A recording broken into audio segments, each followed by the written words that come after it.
আচ্ছা, আমি যদি তোমাদের বলি বাড়িতে ফেলে দেওয়া জিনিস দিয়েও অনেক সময় সুন্দর নেম প্লেট, ওয়াল ডেকর, ওয়াল হ্যাঙ্গিং তৈরি করা যায়, তোমরা কি বিশ্বাস করবে?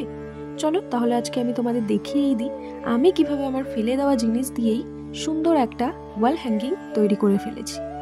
বাড়িতে অনেক দিন ধরেই একটা জুতোর বাক্স পড়েছিল, তো আজকে মা বললো এই বাক্সটাকে এবার ফেলে দেই। আমি ভাবলাম জুতোর বাক্সটাকে ফেলে না দিয়ে এই কার্ডবোর্ডটা দিয়েই কিছু একটা সুন্দর ওয়াল হ্যাঙ্গিং করে নেওয়া যাক। তো সেরকমই বসে পড়লাম আমি এই ওয়াল হ্যাঙ্গিংটা করার জন্য। প্রথমেই ওই জুতোর বক্সটাকে কেটে গোল শেপ করে নিয়েছি, তারপর টিস্যু পেপার দিয়ে আমি ওই গোল শেপটাকে কভার করে নিয়েছি। এরপর পিঙ্ক কালার দিয়ে আমি এটাকে কালার করে নিয়েছি, আর কাগজের ফুল বানিয়ে আমি দুদিকেই সুন্দরভাবে ডেকোরেট করে দিয়েছি। আর আমার কাছে সুপার ক্লে ছিল, সেই সুপার ক্লে দিয়ে এখানে আমি হোম লিখে নিয়েছি। দেখো, একটা কার্ডবোর্ড দিয়ে আমি কত সুন্দর একটা নেম প্লেট বানিয়ে নিয়েছি।